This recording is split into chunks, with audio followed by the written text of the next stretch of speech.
झूठ बोल सकता है? और हम लोग बीजेपी को कोई दिन धोखा नहीं दिया है। हाँ, हम लोग बीजेपी को 4 बार वोट दिया है। एमपी इलेक्शन 2 बार सपोर्ट किया, एमएलए इलेक्शन 1 बार सपोर्ट किया, बीटीसी इलेक्शन 1 बार सपोर्ट किया, टोटली 4 बार। हम लोग गद्दार नहीं किया है। उन लोग तो आज किया क्या है हम लोग आदिवासी के लिए? एक भी काम नहीं किया है। वो पीएमजीवाई घर देने से आदिवासी डेवलप होगा, वो रास्ता बनाने से आदिवासी का डेवलप होगा।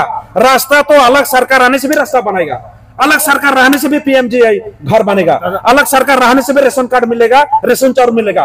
हम लोग के लिए परमानेंट सोल्यूशन चाहिए। जमीन का पट्टा, एसटीकरण और आदिवासी को ऑटोनोमस सैटेलाइट काउंसिल चाहिए। ये 3 डिमांड हम लोग का स्पेशल चार्टर ऑफ डिमांड है। इसको सोल्यूशन में लाइए। सरकारे যদি আমার দাবি না মানে তেতিয়াহলে আমি আন্দোলন কৰিম। যোন সরকারক আদিবাসীয়ে ভোট দি পেলাই জিতাই আনিছিল অসমত, এই সরকারক আজি আমি ভাল পাইছিলো, মৰম কৰিছিলো, আশা কৰিছিলো, ভৰসা কৰিছিলো। আনকি সৰ্বনত সোনোৱাল আৰু আমাৰ হেমন্ত বিশ্ব শৰ্মাক আমি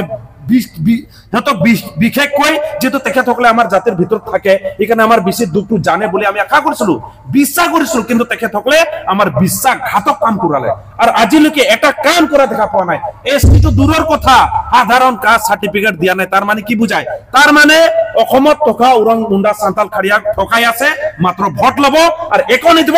এইটো একেবাৰে খাটাং হল। তেখেতসকলে যদি আমাৰ এসটি নিদিয়ে, মাটিৰ পাট্টা নিদিয়ে, কাষ্ট সার্টিফিকেট যদি ক্লিয়ার নকরে, আমাক অটোনমাস কাউন্সিল নিদিয়া, তেতিয়াহলে একেবারে খাটাং অসম আদিবাসী ছাত্র সন্থা বিজেপি সরকারক অসমৰ পৰা বিদায় কৰাৰ কাৰণে আমি একেবাৰে লাগি যাম, একেবাৰে স্পষ্ট। দিয়া এমানে যদি দিলে হয়, আদিবাসী আজি কিয় দুখীয়া হৈ আছে? আজিও চাকৰিৰ কাৰণে কুকুৰ মিকুৰ নিচিনা দৌৰিব লগা হৈছে কিয়? আজিও আমাৰ মানুহে পইচা নিদিলে চাকৰি নাপাব, এনেকুৱা অৱস্থা হৈ গৈছে। পইচা লাগে বলে, যদি চাকৰিয়ে দিয়ে ফ্ৰী 3% ৰিজাৰ্ভেশনত, তেতিয়াহলে আমাৰ মানুষ ফ্ৰিত চাকৰি পাব লাগছিল, পাইছে নেকি চাওকচোন। আজি কুকুৰাঝাৰৰ কোৰ্টত এটা মান আদিবাসী আছে না? নাই। বেলেগ জাতিৰ বেলেগ হ'ব পাৰে, কিন্তু আমাৰ আদিবাসী নীল। এনেকুৱা যদি গোটাই অসমত যায়, আমাৰ আদিবাসী কেইটা আছে কওকচোন?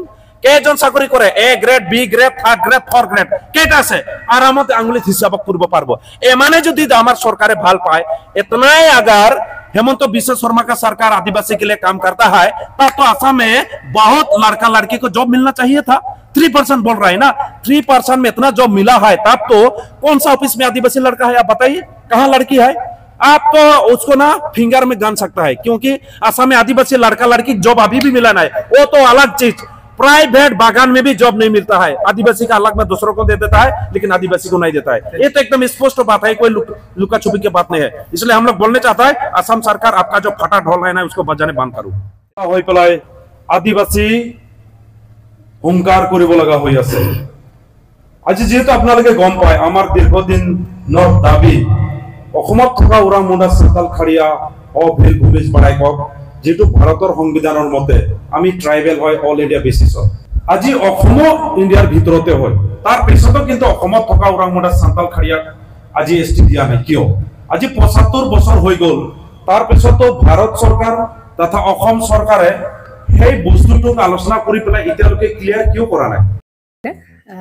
জুবিন গাৰ্গৰ গীতসমূহৰ ওপৰত আধাৰিত গানে কি আনে নামৰ এটা সুন্দৰ অনুষ্ঠান আপোনালোকৰ ওচৰলৈ আহি আছে অতি শীঘ্ৰে। অহা 15 আগষ্টৰ পৰা ধেমাজিৰ পৰা প্ৰথম অডিশ্যন আৰম্ভ হ'ব, আৰু সেই অডিশ্যনৰ যোগেদি বিভিন্ন কণ্ঠশিল্পীসকলে যিসকলে এই অনুষ্ঠানত যোগদান কৰিব বিচাৰে, তেওঁলোকে এই অডিশ্যনৰ যোগেদি আগবাঢ়ি আহক। আৰু জুবিন গাৰ্গৰ বহুত ভাল লগা গান আমি সদায় শুনি আহোঁ, আৰু আপোনালোকৰ যদি ভাল লগা গান থাকে, জুবিন গাৰ্গৰ আপোনালোকে গাই ভাল পায়, তেন্তে অডিশ্যনত যোগদান কৰক। মোৰ ফালৰ পৰা আন্তৰিক শুভকামনা থাকিল এই সম্পূৰ্ণ অনুষ্ঠানটোলৈ। ধন্যবাদ।